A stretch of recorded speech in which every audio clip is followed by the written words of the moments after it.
सुप्रभात बच्चों, कैसे हैं आप सब? बढ़िया बेटा। मेरी मैं जो बोल रही हूँ वो आप तक मेरी बात जा रही है। आप जो बोलोगे वो मुझे सुनाई देगा, आपकी बातें मैं समझूंगी और मेरी बातें आप समझोगे। जो हम बात करते हैं वो एक ध्वनि के माध्यम से करते हैं। ध्वनि यानी एक आवाज। ध्वनि क्या होती है? एक आवाज। एक आवाज को बोलते हैं ध्वनि। तो हम ध्वनियों के माध्यम से यानी आवाज के माध्यम से हम आपस में बातें करते हैं। इसी ध्वनि, इसी आवाज जो आगे जाके लिपिबद्ध हुई, आगे जाके वर्ण में बदली। वर्ण से क्या बन गए? शब्द, और शब्द से बन गए वाक्य। और उन्हीं वाक्यों को हम अपने विचारों और भावों को प्रकट करने के लिए हम उनका प्रयोग करते हैं। तो हम अपने विचारों, हमारे मन में जो भी भाव आते हैं, जो भी विचार आते हैं, हम उसे बोलकर या लिखकर बताते हैं दूसरे लोगों को समझाने के लिए। जैसे आज मुझे आपकी इस कक्षा में, जो कि एक हिंदी कक्षा है और ये 6वीं क्लास की हिंदी की कक्षा है, इसमें मुझे जो टॉपिक पढ़ाना है उसके लिए मैंने एक छोटी सी समरी बनाई और मैंने कहा कि हम अपने भावों को और विचारों को दूसरे तक पहुंचाने के लिए या तो लिखते हैं या हम बोलते हैं। तभी सामने वाला एक आदमी है, एक मनुष्य है, वो हमारी बात को समझ पाता है। हम या लिखते हैं या हम बोलते हैं। तो लिखने और बोलने का जो हमारा एक माध्यम होता है, उस माध्यम को हम क्या कहते हैं? भाषा। तो आज का जो हमारा टॉपिक है वो होगा भाषा का।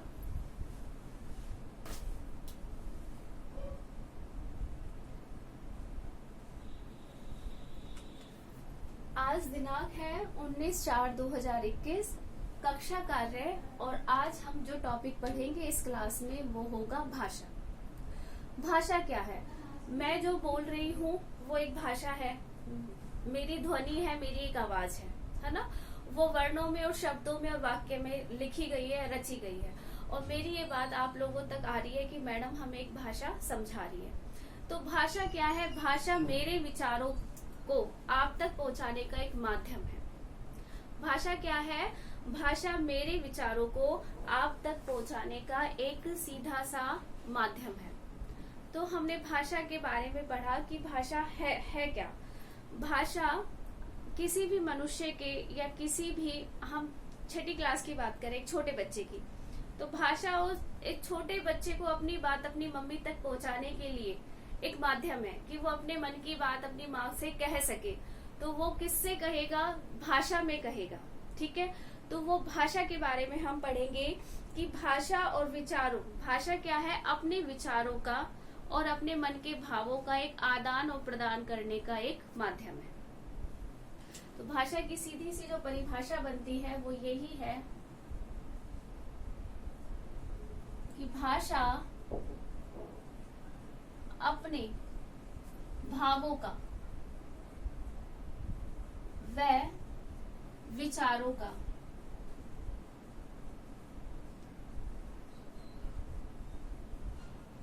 आदान प्रदान करने का माध्यम है।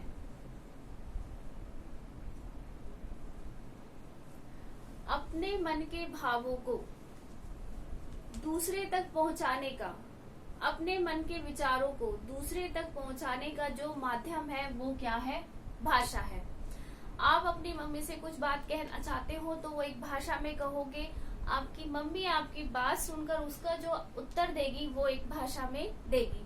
तो आपके विचार और आपकी माँ के विचारों का जो आदान प्रदान होता है, वो आदान प्रदान करने का जो माध्यम है वो क्या है? भाषा। तो आज का जो टॉपिक है वो भाषा है।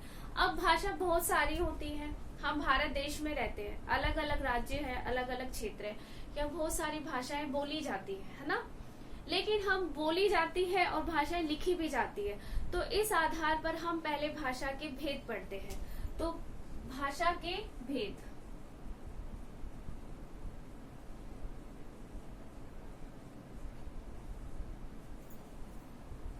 अभी हमने पढ़ा कि भाषा की परिभाषा, कि भाषा की परिभाषा क्या है।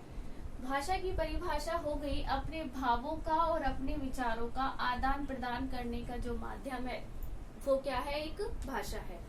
दूसरा, भाषा के भेद, क्योंकि भाषा, हम विचारों का आदान प्रदान किस तरह से करेंगे, हम अपनी बातों को किस तरह से दूसरे लोगों तक पहुंचाएंगे, या तो हम बोलेंगे या हम लिखेंगे। तो इस आधार पर हमने भाषा के भेद किए। तो भाषा के जो भेद हुए वो होते हैं दो। भाषा के भेद क्या है, दो, यानी भाषा के भेद है दो। पहला जो भेद आता है भाषा का वो आता है मौखिक भाषा।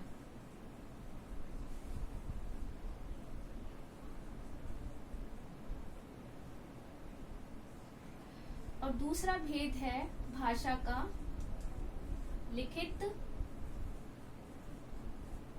भाषा। हमने बहुत सारी बातें हमारे मन में हैं, बहुत चीज मुझे भी समझानी है आपको, लेकिन मैंने जो माध्यम अपनाया वो मैंने समझाने के लिए एक बोलकर माध्यम अपनाया। मैं सिर्फ बोलकर आपको कुछ बातें समझा रही हूँ, अपने मन के भावों को, मेरे मन में जो भी बातें हैं, मेरे दिमाग में जो भी कुछ चल रहा है, मैं उसे लिख नहीं रही हूँ, सिर्फ मैं उसे बोलकर समझा रही हूँ। आज का जो हमारा टॉपिक है भाषा का, इसको भी मैं आपको बोलकर समझा रही हूँ। तो ये जो मेरा बोलना है, जो मेरी आवाज है, और जिस आवाज से और जिस बोलने से आप मेरे इस अर्थ को ग्रहण कर रहे हो, मेरी बात को समझ रहे हो, वो जो भाषा का माध्यम है, उस माध्यम को हम क्या कहते हैं, मौखिक भाषा। मौखिक यानी औरत, जो हम सिर्फ बातचीत करते हैं, ठीक है। जैसे मौखिक भाषा बहुत सरल है, सभी बोलते हैं, सभी अपने मन की बात, अपने विचारों को या किसी भी टॉपिक पे बोलना है। जैसे भाषण देना है, भाषण देना मौखिक भाषा का सबसे अच्छा उदाहरण है। हम आजकल फोन पे बातें करते हैं, फोन पे बात करना, मोबाइल फोन पे बात करना, ये भी मौखिक भाषा का एक उदाहरण है। मैं आपको यहाँ बोलकर पढ़ा रही हूँ और आप मेरी बात सुन रहे हैं, तो जो हमारे विचारों का आदान प्रदान हो रहा है, ये भी एक मौखिक भाषा का ही उदाहरण है। तो मौखिक भाषा, भाषा के हमने दो भेद किए। पहला भेद है मौखिक भाषा और दूसरा है लिखित भाषा। अब हम मौखिक भाषा की परिभाषा लिखते हैं कि मौखिक भाषा होती क्या है, मौखिक भाषा किसे कहते हैं। एग्जाम में क्वेश्चन आए कि मौखिक भाषा के भेद लिखिए, तो आप लिखेंगे कि भाषा के दो भेद होते हैं। भाषा के दो भेद होते हैं।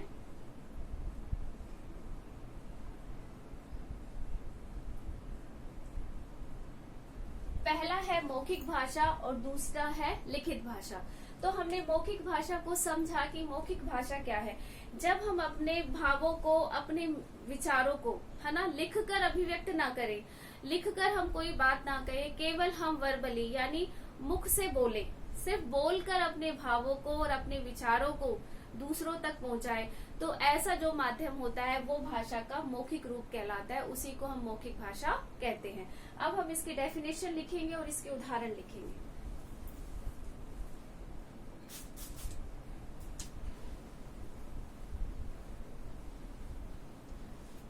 भाषा का हम पहला भेद पढ़ रहे हैं,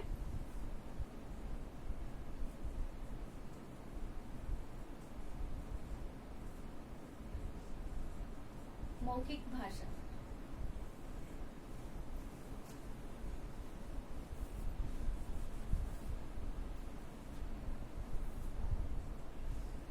इसकी परिभाषा क्या होगी, मुख से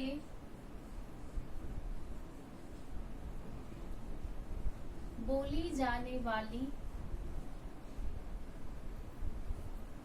या कानों से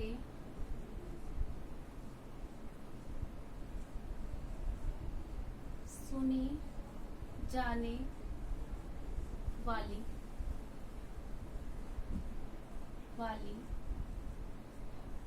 भाषा को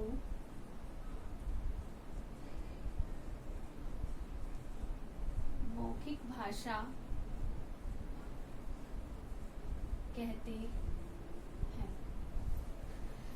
मुख से बोली जाने वाली, अपने मुख से बोली जाने वाली और कानों के द्वारा सुनी जाने वाली जो भाषा है वो मौखिक भाषा कहलाती है। ये एक सिंपल सा अर्थ है।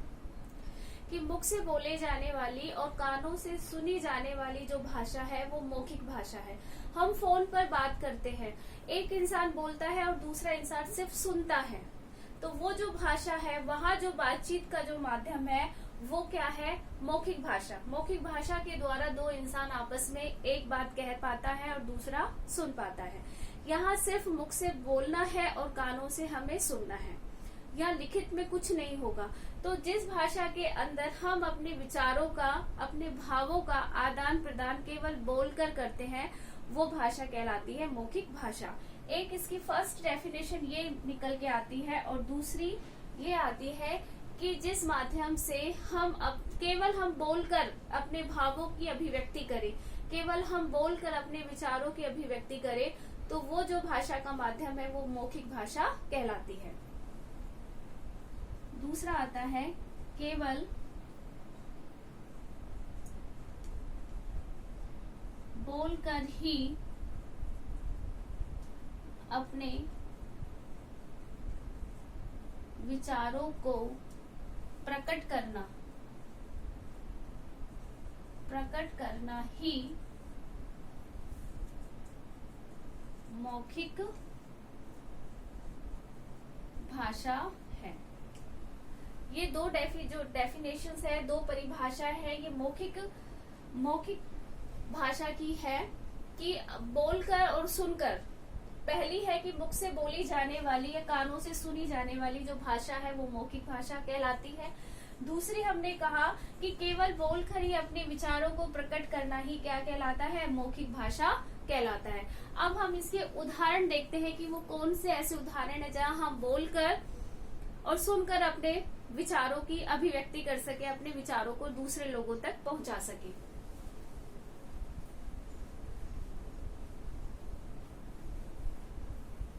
तो मौखिक भाषा में ही जो हम उसका उदाहरण करेंगे,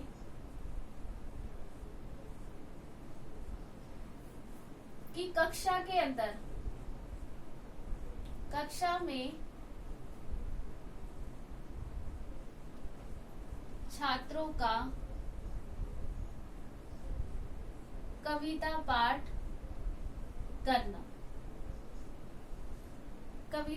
करना या कविता सुनाना।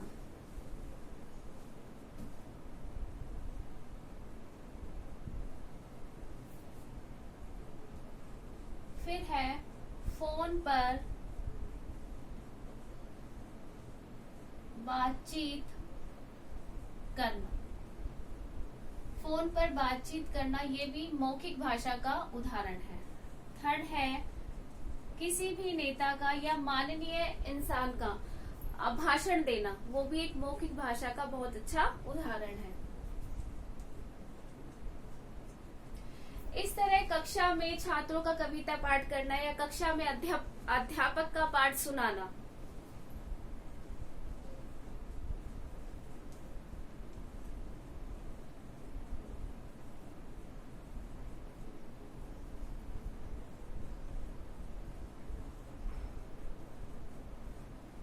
तो ये ऐसे जो सारे उदाहरण है वो मौखिक भाषा के उदाहरण बनेंगे, जहां सिर्फ हम बातचीत के द्वारा ही अपनी बात को दूसरों तक पहुंचा सके, अपने विचारों को दूसरों तक पहुंचा सके।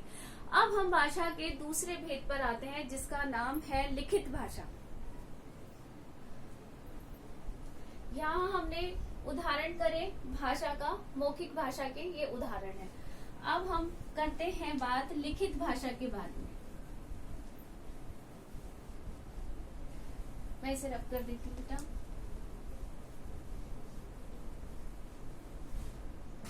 सेकंड जो भेद आता है भाषा का वो है लिखित भाषा। लिखित भाषा जैसे नाम से ही अभिव्यक्त हो रहा है, लिखित यानी लिखना। जब हम अपने विचारों को, अपने भावों को, अपने मन की बातों को बोलकर ना कहकर लिखकर अभिव्यक्त करते हैं, हम लिखकर दूसरों को अपनी बातें बताते हैं, तो वो भाषा का जो भेद होता है वो कहलाता है लिखित भाषा। हम न्यूज़पेपर पढ़ते हैं, समाचार पत्र पढ़ते हैं, वहां पे बहुत सारे लेखक अपने मन की बात लिखकर बताते हैं, तो समाचार पत्र एक लिखित भाषा का बहुत अच्छा उदाहरण है। दूसरा, हम निबंध लिखते हैं, अनुच्छेद लिखते हैं, ये लिखित भाषा का उदाहरण है। आजकल हम मैसेज पे चैट करते हैं, वो भी एक लिखित भाषा का उदाहरण है, क्योंकि चैट के माध्यम से हम अपनी बात दूसरों तक पहुंचा रहे हैं।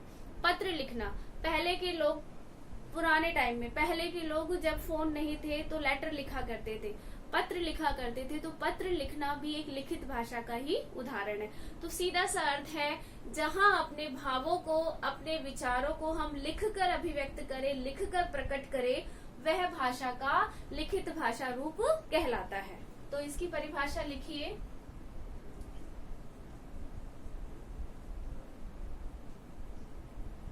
अपने विचारों व भावों को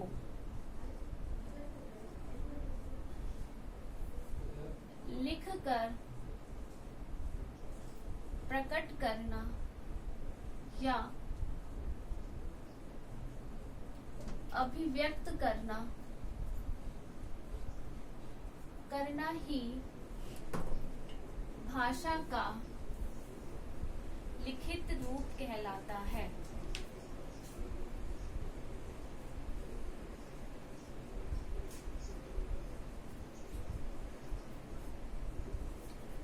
हम जब अपने मन की बात को, अपने मन के विचारों को बोलकर ना कहकर लिखकर अभिव्यक्त करते हैं या लिखकर प्रकट करते हैं, तो वहां जो भाषा आती है निकलकर, वो भाषा का लिखित रूप आता है, यानी रिटन रूप आता है। इससे पहले हमने पढ़ा था कि भाषा का मौखिक रूप क्या है। जब हम अपने विचारों को लिखकर ना बोलकर अभिव्यक्त करते हैं, तो वो यहाँ भाषा का आता है लिखित रूप। जब हम अपने विचारों को, अपने भावों को लिखकर अभिव्यक्त करते हैं, तो वो भाषा का लिखित रूप कहलाता है। इसके उदाहरण देखिए। निबंध लिखना, निबंध या अनुच्छेद लिखना।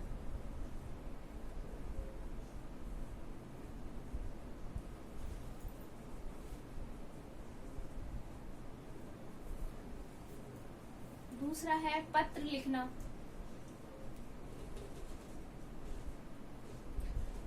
तीसरा है, आजकल व्हाट्सएप पे हम चैट करते हैं, तो ये जो चैट करना है वो भी लिखित भाषा का ही एक उदाहरण है। समाचार पत्र जो हम पढ़ते हैं वो लिखित भाषा का एक उदाहरण है, क्योंकि वहां पे बहुत सारे लेखक बहुत सारी घटनाओं के बारे में हमें लिखित रूप से उनकी सूचना देते हैं। तो जहां भी भाषा का रिटन रूप मिले, लिखित में जो भी मिले, वो सारे क्या कहलाते हैं, भाषा का लिखित रूप कहलाता है। अब हमने आज की क्लास में जो हमने पढ़ा, भाषा पढ़ी कि अपने विचारों को अभिव्यक्ति या विचारों का आदान प्रदान करने का जो माध्यम है वो भाषा कहलाता है। आगे हमने पढ़ा कि भाषा के दो रूप होते हैं। पहला रूप भेद होते हैं। पहला भेद है भाषा का मौखिक और दूसरा है लिखित। मौखिक हमने पढ़ा कि जहां हम केवल बोलकर अपने विचारों की अभिव्यक्ति करते हैं, वो भाषा का मौखिक रूप कहलाता है, और जहां हम अपने विचारों को लिखकर अभिव्यक्त करते हैं, वो भाषा का लिखित रूप कहलाता है। इसके बाद आती है बोली।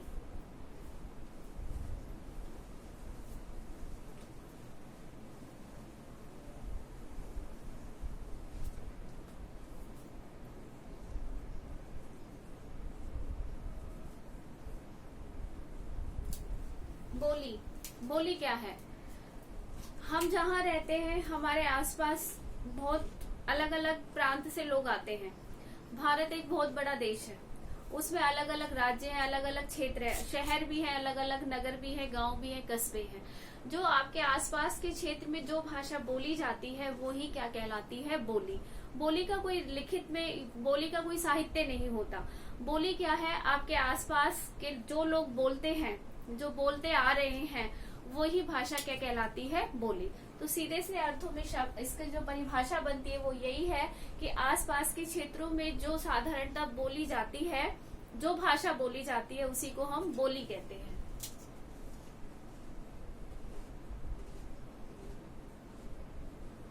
आसपास के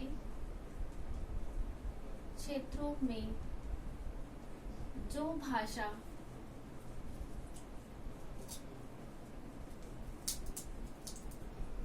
बोली जाती है उसे बोली कहते हैं। बोली के बाद एक लास्ट हमारा टॉपिक आता है लिपि।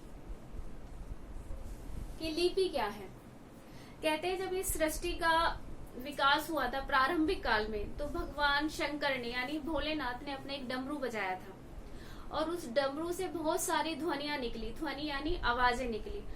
वो आगे चलकर कालांतर यानी आगे चलकर वो उसी ध्वनि को विद्वानों ने लिपि में लिखा, कुछ चिन्हों में लिखा, है ना।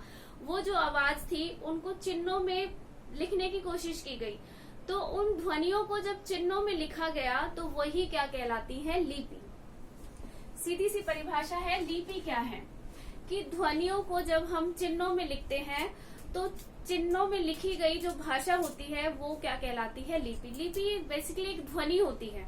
उस ध्वनि को ही हमने चिन्हों में लिखने की, विद्वानों ने चिन्हों में लिखने की कोशिश की, और जब इन चिन्हों को पढ़ा गया तो वही वर्ण में बदले, और वही वर्ण फिर शब्द बने, और शब्द बनकर वही फिर हमारे पास वाक्य में आए। और आज हम सभी फिर वाक्यों का प्रयोग करते हैं, हम लंबे लंबे चौड़े चौड़े वाक्य बोलते हैं। तो लिपि की परिभाषा लिखिए।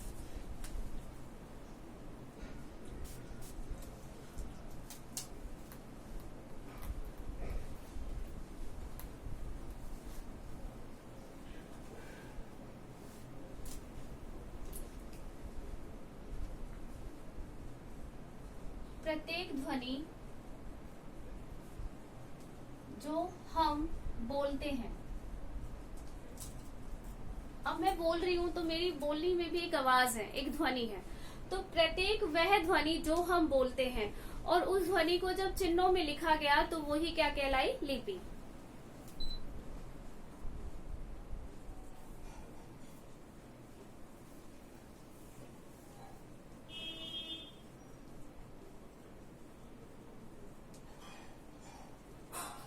चिन्हों में लिखा गया वह लिपि कहते। तो इस तरह आज की जो हमारी कक्षा थी, उस कक्षा में हमने भाषा के रूप पढ़े, भाषा की परिभाषा पढ़ी, भाषा के भेद पढ़े। भाषा के हमने दो भेद किए, लिखित और मौखिक। उसके बाद हमने दोनों भाषाओं के उदाहरण पढ़े। इसके बाद हमने बोली पढ़ी कि बोली क्या है, जो आपके आसपास के क्षेत्रों में जो बोली जाती है उसे हम बोली, जो भाषा बोली जाती है उसे बोली कहते हैं। लास्ट हमारा टॉपिक था लिपि। लिपि क्या है? हम जब हमारी आवाज होती है, प्रत्येक व्यक्ति जब बोलता है तो एक ध्वनि के साथ बोलते हैं। उन ध्वनियों को जब हमने चिन्हों में चिन्हित किया, चिन्हों में लिखा, तो वो चिन्ह क्या कहलाए? लिपि। तो आज की कक्षा का जो टॉपिक था भाषा, वो अब समाप्त होता है। धन्यवाद।